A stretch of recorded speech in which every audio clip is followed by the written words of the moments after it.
প্রিয় দর্শক, আসসালামু আলাইকুম। সহিহ তিরমিজির ষষ্ঠ খণ্ড হাদিস নাম্বার ৩১৬৯ বাংলা অনুবাদ। ইমরান ইবনে হুসাইন রাদিয়াল্লাহু তাআলা আনহু হইতে বর্ণিত আছে, তিনি বলেন, আমরা এক সফরে রাসূল সাল্লাল্লাহু আলাইহি সাল্লামের সাথে ছিলাম। চলার পথে তিনি তার সাহাবীগণ আগে পিছে হয়ে গেলেন। রাসূল সাল্লাল্লাহু আলাইহি সাল্লাম সূরা হজ্জের প্রথম দুইটি আয়াতের মাধ্যমে নিজের আওয়াজ বড় করলেন, হে মানুষ, তোমাদের প্রতিপালককে ভয় করো। কিয়ামতের কম্পন এক ভয়াবহ ব্যাপার। বস্তুত আল্লাহ তাআলার শাস্তি বড়ই কঠিন। সূরা হজ 1-2 নম্বর আয়াত। তার সাহাবীগণ এই ডাক শুনতে পেয়ে নিজেদের জন্তুযানের গতি দ্রুত করলেন এবং জেনে নিলেন যে তিনি কিছু বলবেন। সাহাবীগণ তার নিকট ছুটে পৌঁছাইলেন। তিনি বললেন, তোমরা কি জানো সেই দিন কোনটি? তারা বললেন, আল্লাহ ও তার রাসূলই বেশি ভালো জানেন। তিনি বললেন, এটা সেই দিন যেদিন আল্লাহ তাআলা আদম আলাইহিস সালামকে ডেকে বলবেন, হে আদম, দোজখ ও ফৌজ তৈরি করো। তিনি বলবেন, হে আমার প্রতিপালক, দোজখের ফৌজ কারা এবং তাদের সংখ্যা কত? তিনি বলবেন, প্রতি 1099 জন দোজখে যাবে এবং একজন জান্নাতে যাবে। সাহাবীগণ একথা শুনে বাকরুদ্ধ হয়ে গেলেন। তখন কারো কারো হাসি ছিল না মুখে। রাসূল সাল্লাল্লাহু আলাইহি সাল্লাম সাহাবীদের এই অবস্থা দেখে বললেন, কাজ করতে থাকো এবং সুসংবাদ গ্রহণ করো।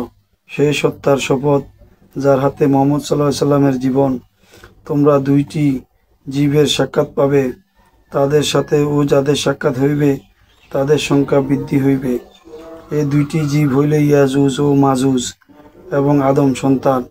ইবলীসের সন্তানদের মধ্যে যারা মরে গেছে তারা বর্ণনাকারী বলেন, এতে লোকদের চিন্তা ও বিষণ্ণতা কিছুটা দূর হয়ে গেল। রাসূল সাল্লাল্লাহু আলাইহি সাল্লাম বললেন, তোমরা কাজ করো এবং সংবাদ গ্রহণ করো।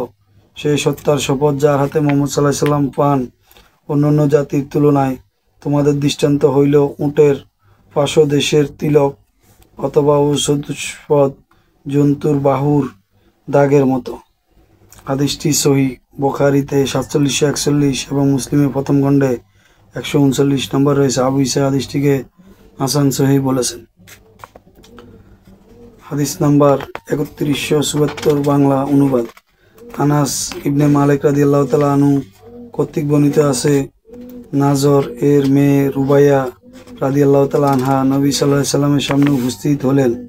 উক্ত মহিলা পুত্র হারিসা ইবনে সুরাকা বদরের যুদ্ধে অদৃশ্য তীরের আঘাতে শহীদ হন। তিনি রাসূল সাল্লাল্লাহু আলাইহি সাল্লাম নিকট এসে বললেন, আমাকে হারিসার অবস্থা প্রসঙ্গে বলুন। সে যদি কল্যাণের অধিকারী হয়ে থাকে তবে আমি ও পূর্ণ আশাবাদী থাকব এবং ধৈর্য ধারণ করব, আর সে যদি কল্যাণ লাভ না করে থাকে তবে আমি তার জন্য দোয়া করতে আপ্যায়ন চেষ্টা করব। নবী সাল্লাল্লাহু আলাইহি সাল্লাম বলবেন, এই হারিসার মা, জান্নাতের মধ্যে বিভিন্ন শ্রেণীর উদ্যান রয়েছে। তোমার ছেলে সুউচ্চ উদ্যানে জান্নাতুল ফেরদাউস লাভ করেছে। সুবহানাল্লাহ। ফেরদাউস হইল জান্নাতের উচ্চভূমি, জান্নাতের কেন্দ্রভূমি এবং শ্রেষ্ঠত্ব উদ্যান। হাদিসটি সহিহ কিতাবে 1811, 2003 এর মুক্তারুস উলভি কিতাবে 76 এবং বুখারীতে রয়েছে হাদিসটি। আবু ঈসা হাদিসটিকে হাসান সহিহ বলেছেন। হাদিস নাম্বার ৩১৭৫ বাংলা অনুবাদ। রাসূল সাল্লাল্লাহু আলাইহি সাল্লামের স্ত্রী আয়েশা রাদিয়াল্লাহু তাআলা আনহা বলেন, আমি রাসূল সাল্লাল্লাহু আলাইহি সাল্লামকে এই আয়াত প্রসঙ্গে জিজ্ঞেস করলাম, তারা যা কিছু দান করে তাতে তাদের অন্তর কম্পিত থাকে। সূরা মুমিনুন 60। আয়েশা রাদিয়াল্লাহু তাআলা আনহা বলেন, এরা কি মদখোর ও চোর? তিনি বললেন, হে সিদ্দিকের মেয়ে, না, এরা তো তা নয়, বরং যারা নামাজ আদায় করে, রোজা রাখে, দান খয়রাত করে এবং মনে মনে এই ভয় পোষণ করে যে তাদের পক্ষ হইতে এগুলো কবুল করা হলো কিনা, এরাই হলো কল্যাণের কাজ দ্রুত শেষ করে এবং তাতে অগ্রগামী হয়। সূরা মুমিন 60 নম্বর আয়াত। হাদিসটি সহিহ ইবনে মাজাতে 4198 রয়েছে। আবু ঈসা হাদিসটিকে হাসান সহিহ বলেছেন।